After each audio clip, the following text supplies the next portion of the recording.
तो आज की क्लास हम चौथे इलास्टिक कांस्टेंट से स्टार्ट करेंगे। 3 इलास्टिक कांस्टेंट पढ़े हमने। Elastic modulus, young modulus, modulus of rigidity and bulk modulus, है ना। अब एक नेक्स्ट मॉडुलस आ रहा है जिसको मॉडुलस तो नहीं बोलते और उसको नाम दिया जाता है, एक साइंटिस्ट का नाम है, क्या बोलेंगे इसे प्रोनाउंस करना? पॉइजन तो जहर होता है, पॉइजन तो जहर होता है भाई, जहर रेशियो। ये एन साइलेंट है इनके नाम में, पॉइजन रेशियो। ठीक है, सही बोलेंगे ना आप लोग? क्लियर है? पॉइजन रेशियो ये होता है। अब पॉइजन रेशियो का क्या मतलब है? जैसे हमने अभी तक इतनी बातें की कि जैसे ये कोई रोड है, ये कोई भी रोड है और ये अपनी नेचुरल लेंथ में है। ये कोई रोड है और ये अपनी नेचुरल लेंथ में है, let its natural length be L. अभी हमने इस पे कोई जोर जबरदस्ती नहीं की, कोई फोर्स नहीं लगाया, ठीक है। अब मैं क्या करूं, दोनों साइड से मैंने इस पे बैलेंस्ड फोर्स लगाया। अच्छा, पिछली क्लास में जिन बच्चों ने अटेंड की, हमने बैलेंस्ड और अनबैलेंस्ड दोनों तरह से इलोंगेशन सिखाया है। क्लियर? जिसका वो मिस हुआ है लेक्चर में मैं कर दूंगा, मैं आज अपलोड कर दूंगा, इससे आपकी प्लेलिस्ट में इससे पहले वो मिलेगी। लेकिन पर आपको ध्यान देना होगा भाई, आगे से यूं नहीं छोड़ेंगे आप क्लास। तो देखिए, जब आपने इसको खींचा तो हम बस एक ही बात करते थे। मैंने कहा कि इस समय इसका एरिया ऑफ क्रॉस सेक्शन कितना है, ए।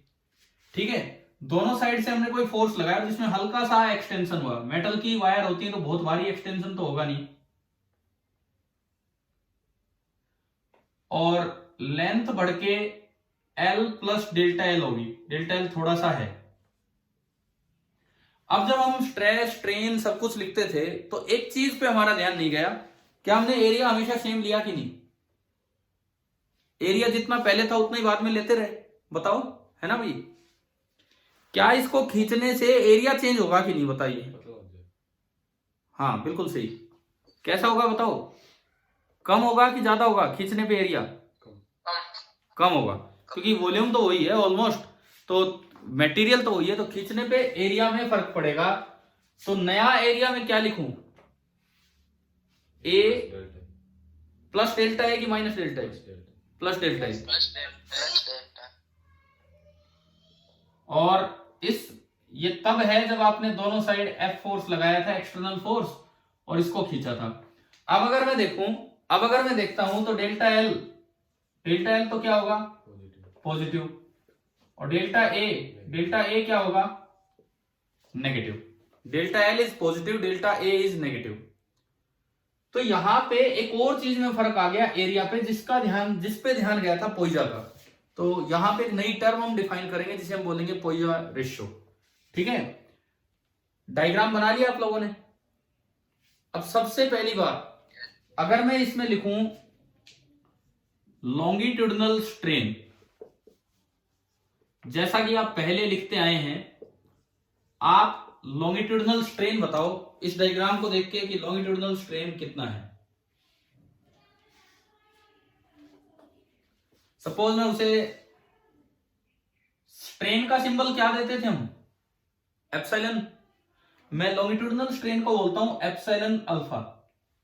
बताओ भाई क्या है इसमें लॉन्गिट्यूडनल स्ट्रेन? हाँ, डेल्टा एल अपॉन एल। एक बच्चा मेरे सामने बैठा है हर्षित, और वो लगभग जो सवाल मैंने पूछे जवाब दे ही रहे हैं, आप भी बोला करो, ठीक है, इतनी टाइम मत लगाया करो। Longitudinal strain that is delta L upon L. कोई डाउट है क्या इसमें, बताओ किसी को? तो यहां पे एक और टर्म डिफाइन होती है जिसे बोला जाता है लेटरल स्ट्रेन, और उसे बीटा सिंबल हम दे रहे हैं, sorry epsilon beta. Lateral strain का मतलब होगा कि परपेंडिकुलर डायरेक्शन में कितना चेंज हो रहा है लेंथ में, परपेंडिकुलर डायरेक्शन में लेंथ में कितना चेंज हो रहा है। सपोज मैं कहूं कि इसका डायमीटर डी था, इसका डायमीटर डी था, तो जो नया डायमीटर होगा, नया डायमीटर वो लिखा जाएगा डी प्लस डेल्टा डी, और फिर वही बात है, डेल्टा डी क्या होगा यहाँ, नेगेटिव।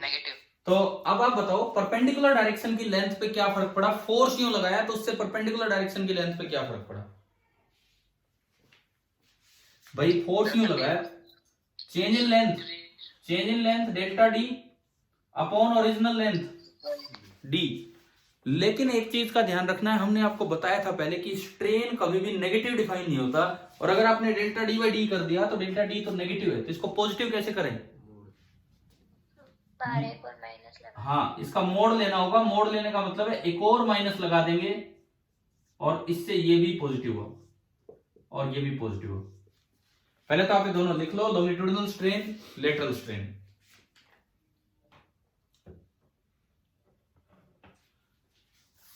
ये ध्यान रखना, जिस डायरेक्शन में फोर्स लगाया उसके परपेंडिकुलर डायरेक्शन में क्या चेंज है वो होता है लेटरल स्ट्रेन, ठीक है।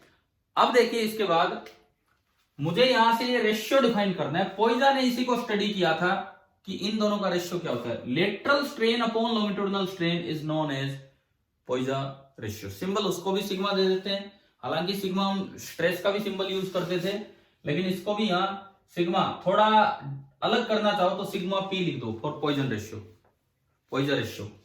तो पॉइजन रेशियो क्या होगा, अभी मैंने आपको बताया, लेटरल स्ट्रेन लिख दो सिग्मा पी बराबर lateral strain upon longitudinal strain.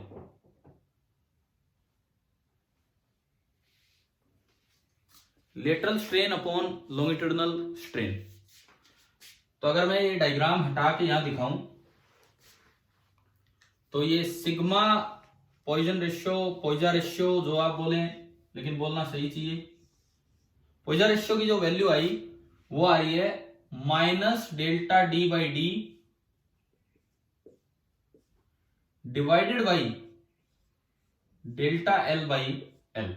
ये आपका आया पॉइजन रेशियो, इस तरह से आ गया। अब थोड़ा आगे बढ़े, यूं बताओ ये वैल्यू पॉजिटिव है कि नेगेटिव है, पॉजिटिव। हाँ, ऊपर भी पॉजिटिव, ये भी पॉजिटिव। अब आपसे सवाल पूछ लिया जाए, क्वेश्चन मैं यूं पूछूं कि what is the meaning of negative value of sigma P. Sigma p की नेगेटिव वैल्यू का क्या मतलब है, अगर ये आपसे पूछा जाए तो देखिए इसका जवाब सुनिए। सिग्मा पी ये है minus delta D by D, ये इसकी डेफिनेशन है। क्या क्या क्या एक्सटेंशन हुआ है, एक्सटेंशन तो हो ही रहा है, वो तो पिछले में भी हुआ था एक्सटेंशन। किस डायरेक्शन में एक्सटेंशन की बात कर रहे हो, हाँ परपेंडिकुलर डायरेक्शन में। अगर कहीं ये चीज नेगेटिव आए तो क्या माइनस से माइनस कट के बचा हुआ पॉजिटिव हो जाएगा कि नहीं, ठीक है। This implies delta D by D upon delta L by L is positive. This implies if delta L is positive और ये रेशियो पॉजिटिव आ रहा है, then delta D is also positive. तो ये बताओ इसका मतलब क्या है। डेल्टा एल पॉजिटिव मतलब आपने खींचा, और डेल्टा डी पॉजिटिव का क्या मतलब है। डेल्टा डी पॉजिटिव का मतलब है कि डायमीटर भी इंक्रीज हो गया। क्या प्रैक्टिकली ऐसा होगा कि आप किसी चीज को यूं खींचे और उसका डायमीटर भी बढ़ जाए,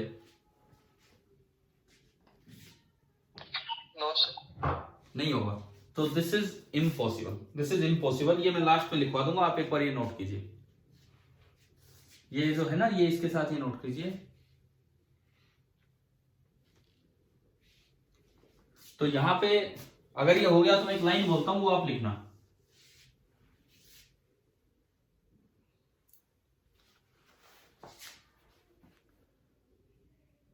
हाँ भाई, लिख लिया यहां तक। Yes sir. इसके बाद लिखो इट मीन्स दैट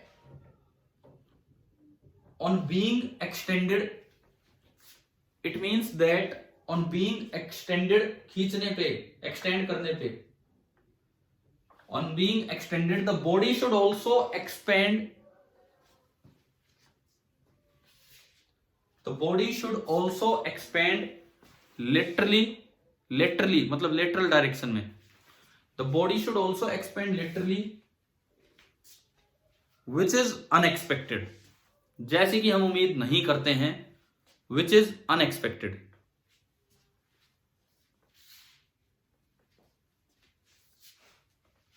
आप बताओ भाई, क्या ये समझ आया क्या मतलब है नेगेटिव पोइजन रेशियो का?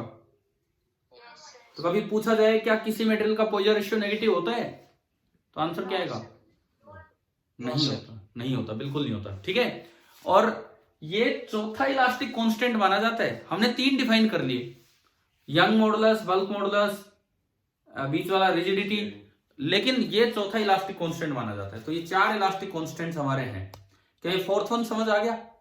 ठीक है, अब मैं इस पे एक और सवाल देता हूं।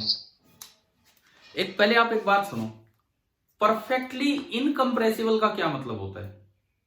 Perfectly incompressible, solid, rigid body. Rigid body और इनकम्प्रेसिबल बॉडी में थोड़ा फर्क होता है। रिजिड और इनकम्प्रेसिबल में थोड़ा सा फर्क होता है। एक बार आप एक खड़े हो, इधर से जाओ ना, ढंग से दिखो। ठीक है, अब देखिए परफेक्टली इनकम्प्रेसिबल बॉडी, यहां पे वर्ड इलास्टिसिटी में किस तरीके से यूज किया जाता है, मैं उस चीज पे आ रहा हूं। परफेक्टली इनकम्प्रेसिबल का मतलब होता है कि आप उसे खींच सकते हो, उसे एक्सटेंड कर सकते हो। रिजिड को क्या आप एक्सटेंड कर सकते हो ऐसे? बताओ। रिजिड को एक्सटेंड नहीं कर सकते हैं। परफेक्टली इनकम्प्रेसिबल का मतलब ये होगा आप उसे खींच सकते हो, लेकिन खींचने पे भी उसका वॉल्यूम चेंज नहीं होगा। ऐसे ऑब्जेक्ट को हम क्या नाम देते हैं यहाँ पे? Perfectly incompressible. समझ में आ रहा है किस सेंस में वर्ड यूज होगा? तो अगला सवाल आप लिखिए, अगला सवाल आप लिखिए, what is the value of, what is the value of Poisson ratio, what is the value of Poisson ratio for a perfectly incompressible body, for a perfectly incompressible body, that is I dot E dot लगा के लिख लो कि वो क्या है। That is a body whose volume, a body whose volume does not change, a body whose volume does not change on extension, a body whose volume does not change on extension। अगर आप उसे खींचते हैं, क्या? 0। चलो आप try कीजिए, फिर मैं बताता हूं। एक आंसर आपने दिया 0। मनीष कुमार आपको होस्ट बना दूं? बना दो सर। ठीक है, कुछ नहीं करना, बस खाली वैसे ही होस्ट में आपको बना रहा हूं।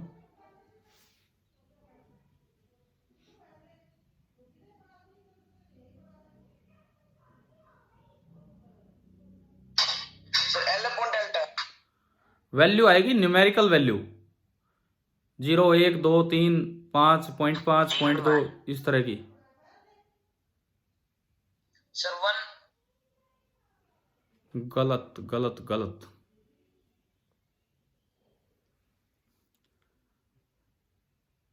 मनीष एक काम तो कर देना, बाद में बीच में एक बार अटेंडेंस का स्क्रीनशॉट लेके मुझे भेज देना। ठीक है सर। ठीक है, जब भी बीच में आपका मन करे, जब लास्ट में।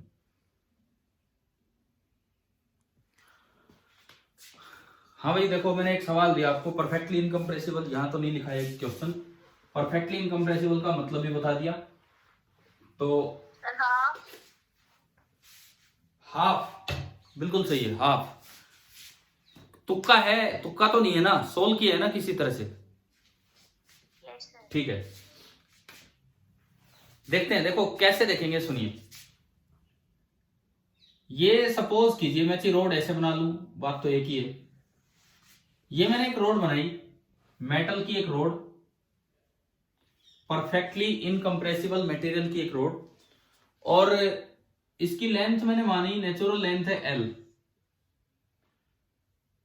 सपोज इसका डायमीटर है D, नेचुरल लेंथ है R और डायमीटर है D, ये माना।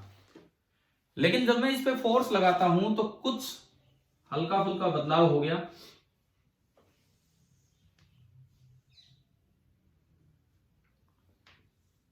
कुछ हल्का फुल्का बदलाव हो गया। ये डायमीटर हो गया डी प्लस डी में थोड़ा सा ही मान रहा हूं, मेटल की है ये, एल प्लस डी एल, ये भी थोड़ा सा। आपने एक फोर्स इधर लगाया था और एक फोर्स इधर लगाया था, है ना भाई। डायग्राम तो आई गई समझ में। और वॉल्यूम भी, अगर इसका वॉल्यूम अभी V था तो मैंने लिखा कि इसका नया वॉल्यूम कितना हो गया, V प्लस dV। और क्या कंडीशन है परफेक्टली इनकम्प्रेसिबल की, हाँ, ये dV कितना हो जाएगा, 0। dV 0 करना है। तो dV 0 पे आप दूसरे तरीके से कैसे जा सकते हो, कैसे पहुंच सकते हो, वहां मैं आपको लेके चल रहा हूं। देखिए, आप इसका वॉल्यूम लिखें, इसका वॉल्यूम कितना है अभी फिलहाल इस सिलेंडर का volume, V is equal to, बताओ भाई सिलेंडर का volume, area of base pi R square और इंटू एल। हाँ, तो आपका वॉल्यूम आया पाई बाई 4, ये तो एक कांस्टेंट है, और इंटू डी स्क्वायर और इंटू एल। क्या यहां तक समझ आ गया? ठीक है, मुझे तो खाली dV निकालना है। L और D चेंज हो गए, डायमीटर और ये लेंथ थोड़ी चेंज हुई, तो उससे वॉल्यूम में क्या चेंज होगा वो निकाल के और परफेक्टली इनकम्प्रेसिबल के लिए 0 कर देना है, ये करना है। तो dV चाहिए, इधर दो वेरिएबल है, यहां आपका ये V आया as a function of 2 variable, diameter भी वेरिएबल है और लेंथ भी वेरिएबल है। लिख दो इसको इस तरीके से कि V is a function of 2 variables. तो अब मैं यहां पे dV कैसे लिखूं? मैथमेटिक्स हमें बताता है कि जब भी कभी, देखो मैं आपको एक थ्योरम बताता हूं मैथ्स की, जब भी कभी मान लो एक z है और वो एक फंक्शन हो 2 वेरिएबल का, x का और y का, और आपको dz लिखना हो, dz, तो उसका तरीका सुनो।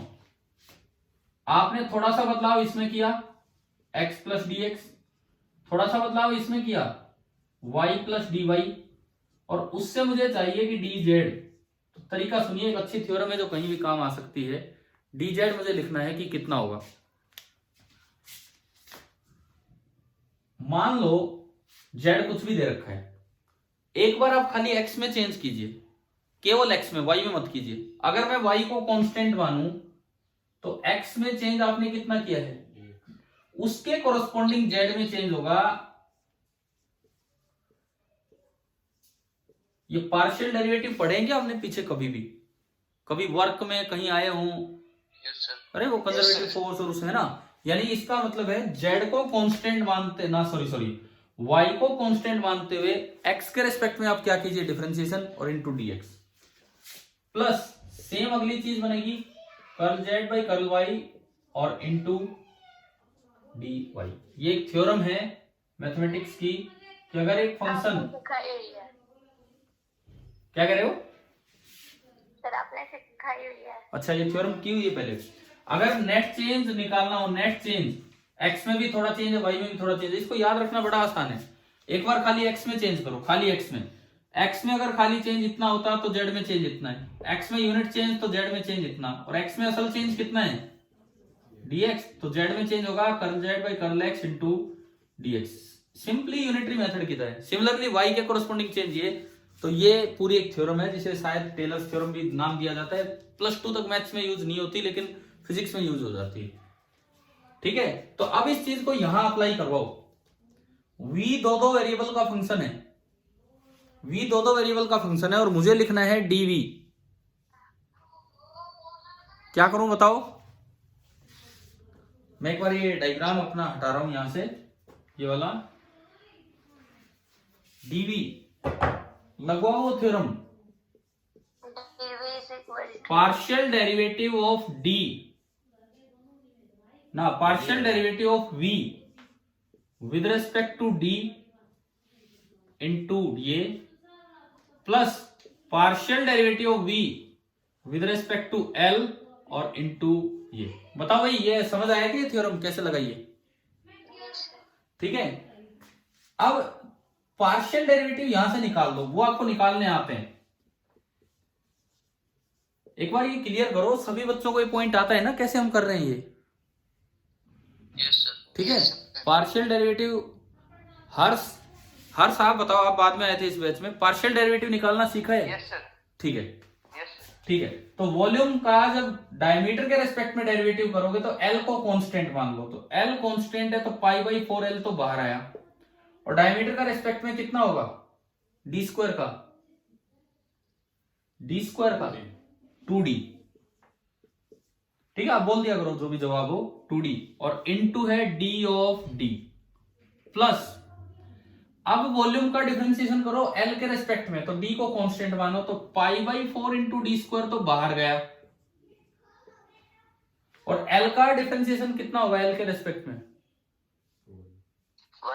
1। क्या समझ आया सभी को ये? तो अगर मैं dv देखूं, dv, तो देखिए इसमें से एक तो π/4 कांस्टेंट है बस, और कुछ कांस्टेंट नहीं है ना, एक कैपिटल dv आ रहा है, कांस्टेंट नहीं, कॉमन की मैं बात कर रहा हूं। यहां क्या बचा? L into D of D plus, यहां क्या बचा? शायद ओनली d, ये एक आगे dl हो रहे इंटू dl। हाँ भाई, कोई 2 और भूल गए ना हम, ये वाला, ये 2। बताओ ये आया समझ यहां तक? अब आप कंडीशन लगा दो परफेक्टली इनकम्प्रेसिबल वाली। क्या कंडीशन थी? वॉल्यूम चेंज नहीं होगा, ये कंडीशन थी। तो dv कितना कर देंगे हम? 0। चलिए अगर आपने नोट कर लिया तो इसके बाद अपनी कॉपी में लिखिए कि for perfectly incompressible body dv बराबर 0।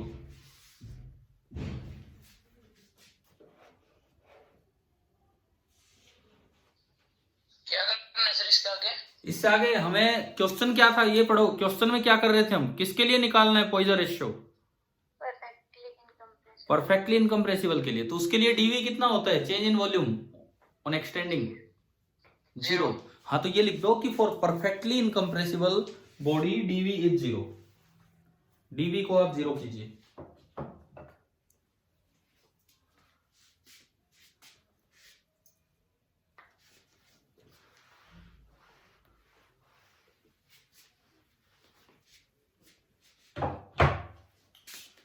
अगर आप dv को 0 करते हैं तो ये तो 0 होगा नहीं, ये 0 होगा। हमने dv 0 किया, dv 0 किया। मैं यार ये मिटा दूं, ये वाला पार्ट में खाली करूं अगर आपने नोट कर लिया तो? Yes sir. ठीक है, तो आपने dv 0 किया। थोड़ा बोर्ड छोटा है हमारा ये वाला जो आपके लिए पढ़ा रहे हैं, तो दिस इंप्लाइज π/4 को हटाओ, 2 इंटू एल इंटू डिफरेंशिएशन या चेंज इन डायमीटर, ये पूरा एक टर्म है, plus capital D into change in length is equal to 0। ये आ गया। ठीक है, अब यहां से मैं पॉइजन रेशियो बनाऊं, तो उसके लिए मैंने क्या किया? 2 into L into change in diameter is equal to -d into dl। यहां से आया 2 टाइम्स, माइनस भी इधर ले लो, dd/d is equal to dl/l, और यहां से आ रहा है -dd/d divided by dl/l is equal to 1/2। और ये बताओ ये क्या था? ये जो फैक्टर आया है पूरा पॉइजन रेशियो। तो पॉइजन रेशियो था, तो दिस इंप्लाइज पॉइजन रेशियो की वैल्यू आ गई हाफ या कहें 0.5। तो मैंने अभी आपको 2 सवाल करवाए हैं। एक तो ये कि नेगेटिव पॉइजन रेशियो का क्या मतलब है, हमें पता लगा मीनिंगलेस है, ऐसा तो हो ही नहीं सकता।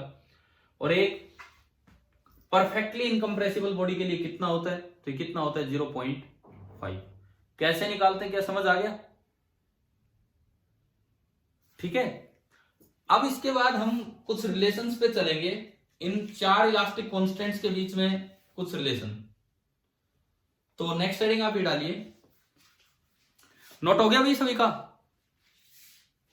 Yes sir. ठीक है, नेक्स्ट हेडिंग ये डालो, relations between the 4 elastic constants.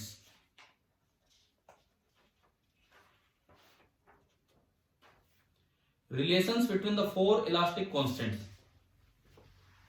अच्छा, इनके प्रूफ हमें नहीं करने, बिकॉज ये ग्रेजुएशन के टॉपिक्स होते हैं, इनको डिराइव करना। अभी हम इनके प्रूफ नहीं करेंगे, इनका यूज करेंगे। 4 इलास्टिक कांस्टेंट कौन कौन से हैं? वाई,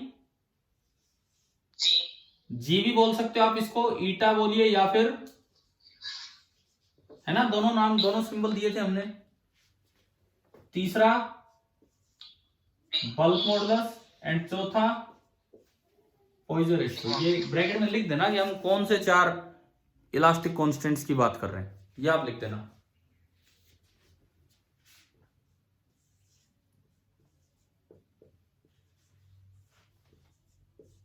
पहला रिलेशन है ये भाई, ये रिलेशन याद होने चाहिए। देखो B is equal to Y upon 3 into 1 minus 2 sigma P.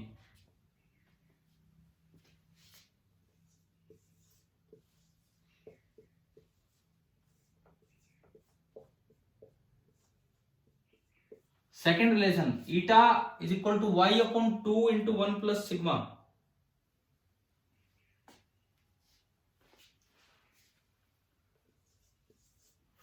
Third जो रिलेशन है वो डायरेक्ट सिग्मा की वैल्यू है।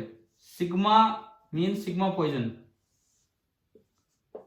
3b minus 2 eta upon 6b plus 2 eta. 3b minus 2 eta upon 6b plus 2 eta. And fourth relation 9/y, ये कहीं भी use हो सकते हैं इस तरह से, 1/b प्लस 3/ईटा। ये आपके रिलेशन से।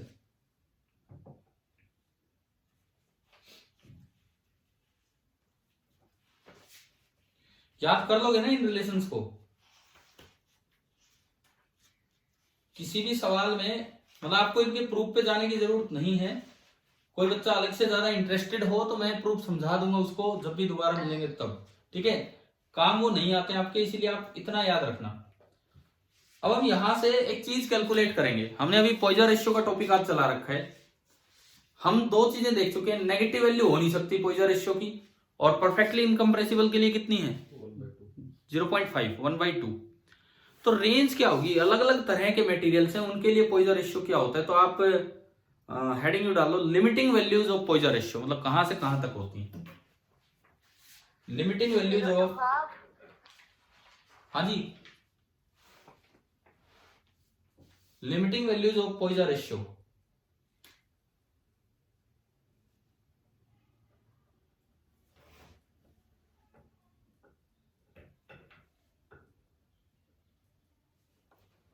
देखो कैसे चलेंगे, डाल लेना हेडिंग आपने। ये 2 रिलेशंस हैं, ये और ये। इन दोनों रिलेशन से y लाके और इक्वेट करो और एक इक्वेशन बनाओ। कीजिए आप पहला काम। इस फर्स्ट रिलेशन से y लाओ, सेकेंड रिलेशन से y लाओ, और दोनों को इक्वेट करो और एक इक्वेशन बनाओ।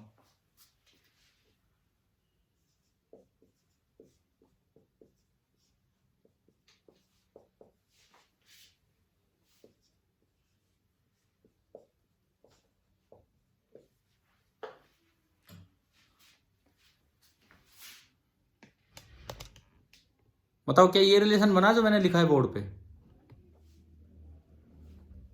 Yes sir. ठीक है, पहला काम आपने ये किया कि इन दोनों से y लाके और इक्वेट किया तो एक रिलेशन आया। अब मैं पॉइजन रेशियो की लिमिटिंग वैल्यूज निकालूंगा भी, कहां से कहां तक ये जा सकता है। ठीक है, मैंने आपको एक सवाल करवा दिया जिसमें पता लगा कि पॉइजन रेशियो नेगेटिव तो हो नहीं सकता, ओनली कैसा होगा? पॉजिटिव। लेकिन मैं एक बार थ्योरेटिकल रेंज की तरफ जा रहा हूं, फिर मैं नेगेटिव को उसमें से हटा दूंगा। तो 2 केस लेंगे कि या तो सिग्मा पी पॉजिटिव है या सिग्मा पी नेगेटिव है।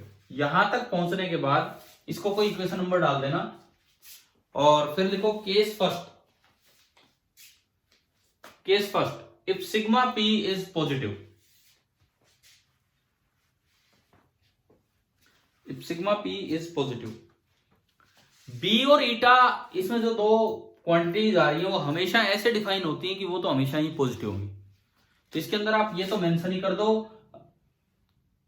केस फर्स्ट के बाद मेंशन कर दो चाहे कि B and eta these are always positive. B और ईटा जो है वो हमेशा पॉजिटिव होते हैं।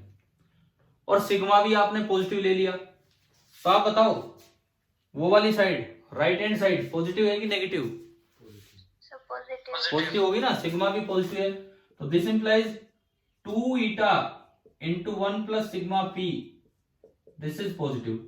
और अगर राइट हैंड साइड पॉजिटिव है तो एलएचएस को भी क्या होना पड़ेगा, क्योंकि ये दोनों तो इक्वल है, this implies LHS is also positive. LHS अगर पॉजिटिव है तो 3b इंटू 1 माइनस 2 सिग्मा कितना हो गया, पॉजिटिव हो गए। अच्छा b हमेशा पॉजिटिव, तो प्रोडक्ट पॉजिटिव, यानी कि 1 minus 2 sigma p that is greater than 0। यहां से निकालो सिग्मा p की हायर रेंज क्या आ रही है, हायर रेंज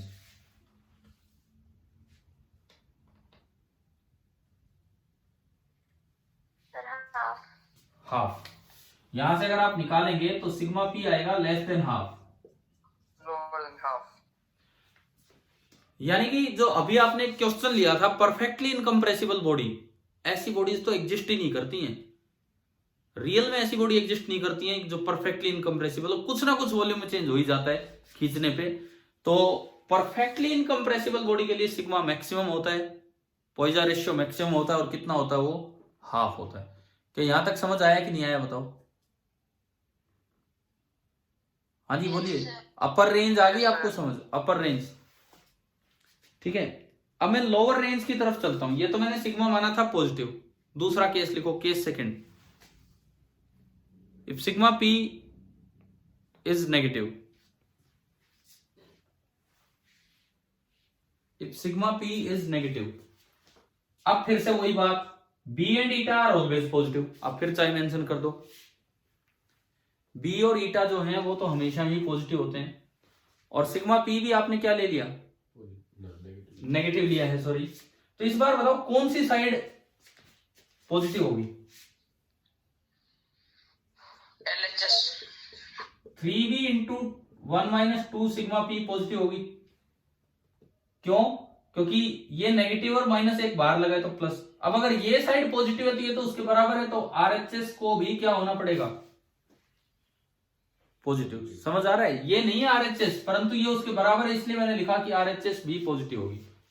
और आरएचएस में हमने लिखा 2 eta into 1 plus sigma and this is positive. इसका मतलब 1 plus sigma P is greater than 0, और सिग्मा पी ग्रेटर देन कितना आ गया, -1। तो आप बताओ कि आपके पास थ्योरेटिकल रेंज आ गई सिग्मा पी की, कितने से कितने तक, -1 से 1/2। तो मेरे पास थ्योरेटिकल रेंज आई सिग्मा पी की 1/2 और इधर -1। लेकिन अब इसमें से कुछ वैल्यूज हट जाएंगी, हमने अभी थोड़ी देर पहले देखा, क्या नेगेटिव वैल्यू हो सकती है, नो, तो इसके बाद मेंशन कर देना, but sigma P can not be negative.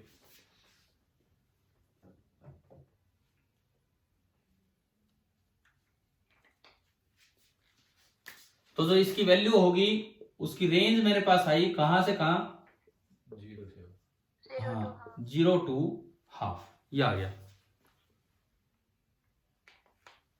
और इसमें भी एक प्रैक्टिकल पॉइंट लिख लो, ना तो बिल्कुल 0 होता है और ना बिल्कुल हाफ होता है, ये लिख दो आप यहां पे। इन actual practice the value of sigma lies between 0.2 and 0.4. Value of sigma lies between 0.2 and 0.4. यहां तक इनकी वैल्यूज लाई करती हैं।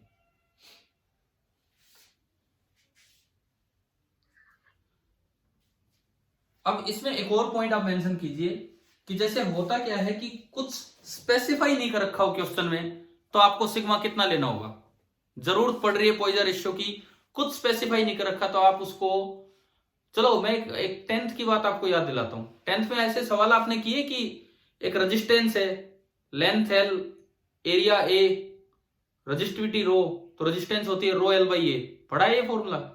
Yes sir. और उसमें पढ़ाया होगा आपके टीचर ने जरूर 10th में कि इसको जब n टाइम स्ट्रेच करते हैं तो रेजिस्टेंस n स्क्वायर टाइम्स हो जाती है।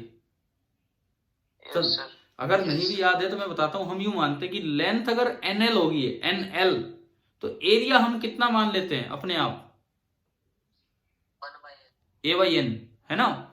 तो आपने एक चीज तो एज्यूम ही कर ली वहां कि वॉल्यूम क्या है, कांस्टेंट, वॉल्यूम सेम है, तभी तो आपने एरिया को 1/n किया, लेंथ n हुई। यानी कि अगर कुछ नहीं मेंशन कर रखा तो आप अपने आप मान के चलते हो कि बॉडी कैसी है, परफेक्टली इनकंप्रेसिबल, ऐसी चीजों में जहां पे एक्सटेंशन वगैरह होता है। समझ आया कि नहीं आया बताओ ये। Yes sir. तो एक पॉइंट यहां लिख दो कि अनलेस स्टेटेड अदरवाइज, जब तक कुछ और ना दिया हो, unless stated otherwise take sigma P बराबर 0.5।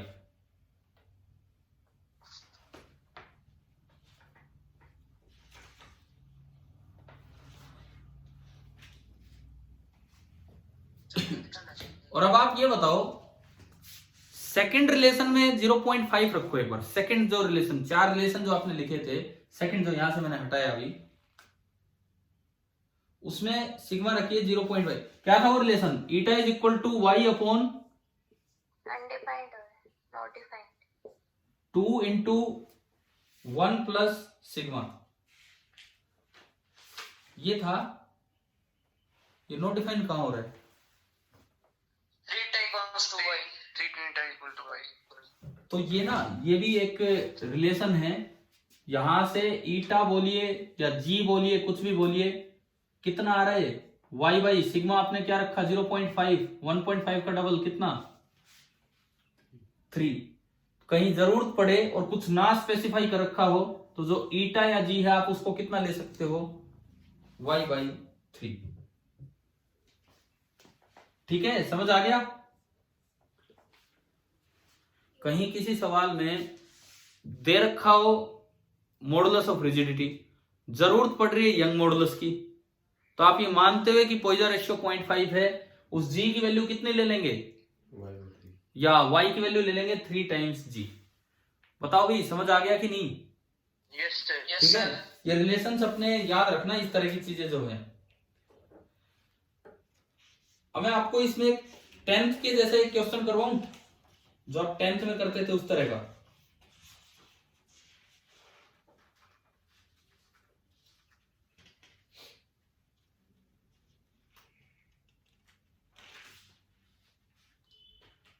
एक तेरे चैप्टर कितना रह गया? ये चैप्टर शुरू तो हुआ है यार, कितना रह गया का क्या मतलब है।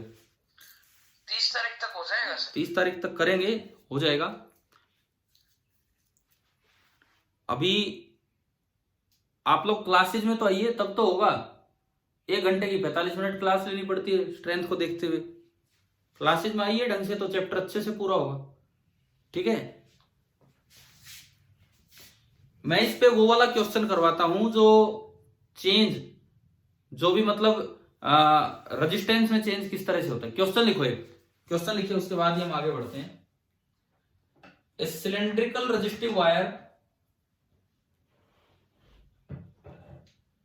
a cylindrical resistive wire is stretched so that its length increases by 2%, so that its length increases by 2%। ये है, find the percentage change in resistance, find the percentage change in resistance if, दो case में ले रहा हूं, 2 सवाल में ले रहा हूं। पहला सवाल, इफ सिग्मा पी बराबर 0.5, एंड दूसरा सवाल इफ सिग्मा पी बराबर 0.25।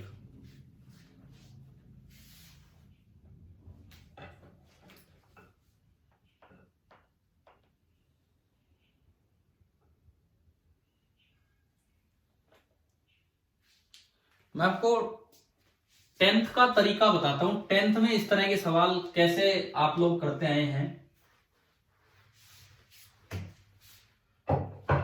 हम ये याद रखते हैं कि रेजिस्टेंस का फॉर्मूला होता है कितना, रो एल अपॉन ए। ठीक है, अब एरर भी हमने पढ़ लिया 11th में, एरर भी हमने पढ़ लिया 11th में। तो जो रो तो कांस्टेंट होता है, रो तो मटेरियल की प्रॉपर्टी होती है, पता है ना आपको। Yes sir. रजिस्टिविटी मटेरियल की प्रॉपर्टी होती है, खींचने से लेंथ चेंज होगी और क्या चेंज होगा, एरिया। तो एरिया। रो तो एक कांस्टेंट है और इनकी पावर देखी जाती है। आपको अगर एरर वाला ध्यान हो, परसेंटेज चेंज इन आर, रो तो कांस्टेंट उसे हटाइए, पावर आगे आती है 1 टाइम्स मोड ऑफ, ये मॉडुलस की बात करते हैं हम, positive value, 1 times mod of percentage change in L, इसकी पावर भी 1 है, ये चीज ऊपर हो या नीचे हो, plus 1 times mod of percentage change in A. बताओ ये फॉर्मूला याद है एरर एनालिसिस का, यस सर। है ना। ये फॉर्मूला हम एरर में याद करते हैं, पढ़ते हैं, प्रोवाइडेड, ये फॉर्मूला तब लगता है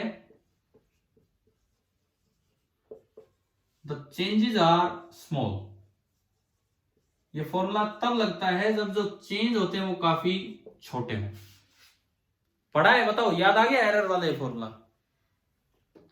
ठीक है, अब बात ये करें कि हमने लेंथ कितनी परसेंट बढ़ाई, जैसे फर्स्ट पार्ट लिया हमने, लेंथ कितनी परसेंट बढ़ाई, फर्स्ट लो या सेकंड लो लेंथ तो कॉमन दी है, कितना परसेंट, 2%।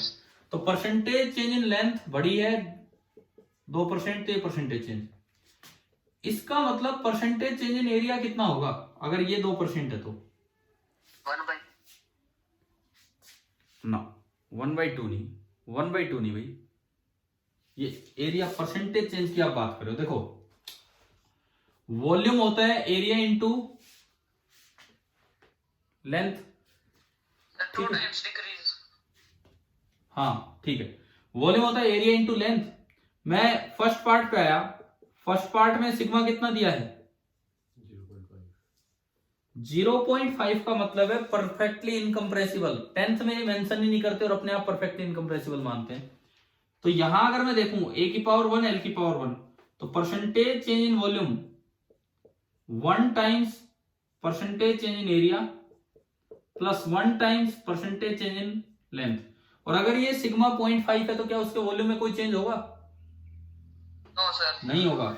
यानी कि ये परसेंटेज चेंज इन वॉल्यूम कितना हो गया यहाँ पे 0, 1 times mod of percentage change in A, और लेंथ में परसेंटेज चेंज सवाल में दे रखा है कितने परसेंट हुए 2%, तो ये 2%। तो यहां से अगर मैं देखूं, देखो ये अगर ये 0 हुआ है तो ये पक्की बात है कि नेगेटिव होगा तभी तो ये 0 हुआ है। आपने फॉर्मूला लगाया, ये नेगेटिव होगा तभी ये 0 हुआ है। It means percentage change in area कितना बना -2%। नेगेटिव क्यों आया ये, क्योंकि आपने लेंथ बढ़ाई तो एरिया क्या होगा डिक्रीज होगा।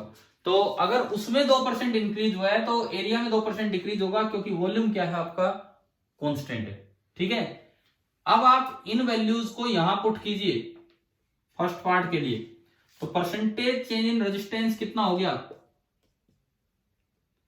1 × 2% प्लस 1 × -2 रखें कि 2 रखें, एरर प्लस एरर मिलके +2 सर। हाँ, एरर प्लस एरर मिलके बड़ा एरर होता है हमेशा, ठीक है, छोटा कभी नहीं होगा। तो ये आपका आएगा यहां से 2%। It means total percentage change कितना है रेजिस्टेंस में 4%।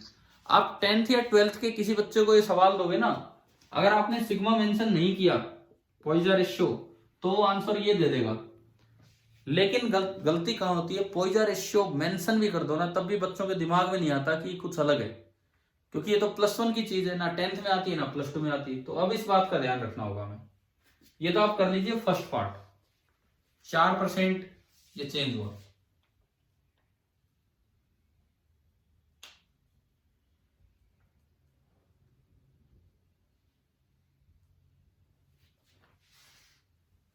मनीष अटेंडेंस भेज दी आपने, मतलब ले लिया अटेंडेंस? Yes sir. ठीक है,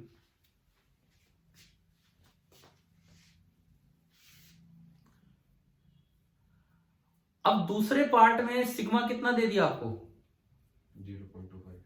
0.25, यानी कि 1/4। यहाँ हाफ है और सेकंड पार्ट में 1/4 है। यार अब आपको सोचना होगा, अब आपको सोचना होगा कि क्या होगा क्या नहीं। मैं अभी नहीं करवाऊंगा ये, क्योंकि आपको मैंने पॉइजन रेशियो का मतलब बताया है। अब बस एक बदलाव है, लेंथ से डायरेक्ट एरिया चेंज ऐसे नहीं निकलना, ठीक है।